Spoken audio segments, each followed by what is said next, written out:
Okay, let's dive right in. Today, we're going on a bit of a rescue mission. You know those sentences, the ones that are kind of weak, a little clumsy, maybe even confusing? We're going to transform them into writing that's clear, powerful, and actually effective. Think of this as your personal writer's rescue kit. And this quote right here, this is our guiding star from the masters themselves, Strunk and White. Every single word has to have a job.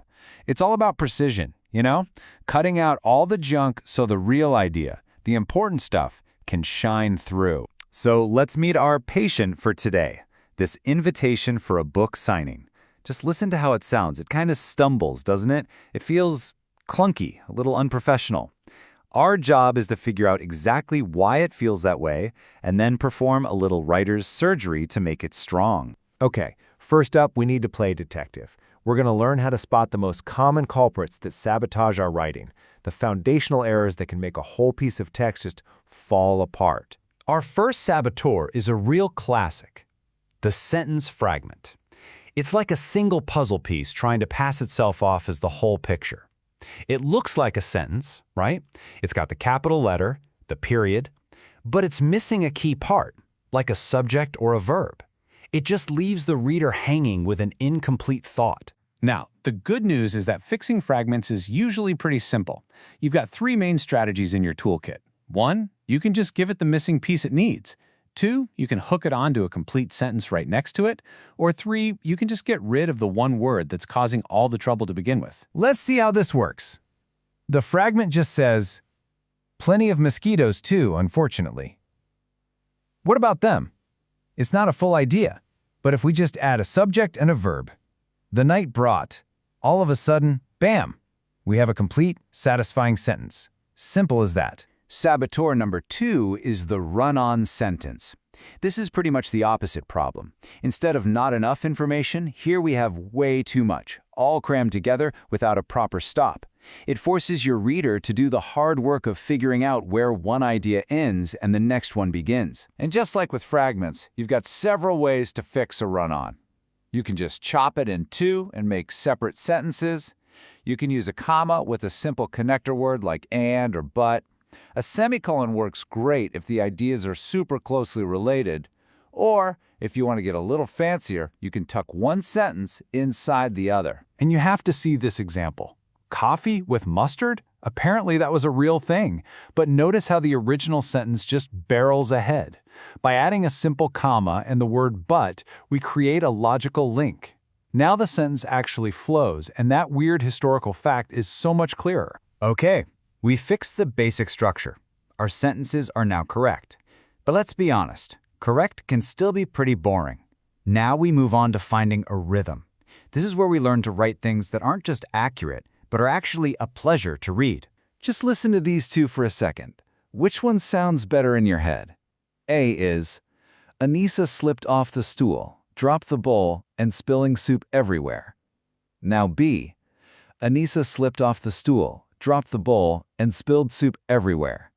You can feel that difference, can't you? That second one is just smoother. That's the rhythm we're aiming for. What you're hearing there is something called parallel structure. It's a simple idea.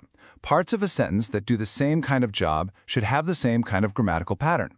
Nervous but feeling excitement feels unbalanced, but nervous but excited, two matching words, that feels balanced, smooth, and honestly a lot more powerful. And then you've got this beast, the stringy sentence. It's just one idea linked to the next with and then and then and. It's exhausting to read. It feels like a runaway train of thought, and it buries all the important information under a pile of repetition. But now look at the revision.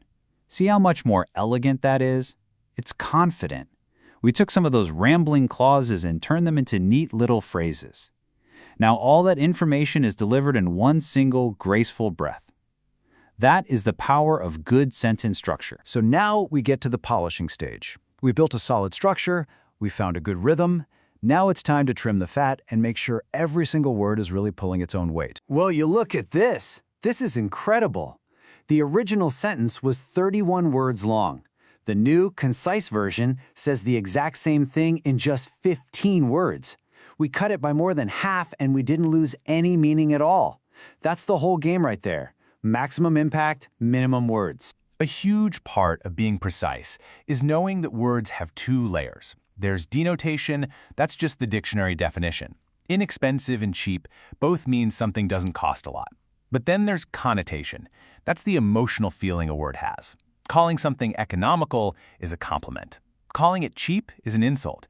Choosing the right connotation is how you control the whole tone of your writing. And for our final section, we're going to add that little spark that makes writing truly memorable.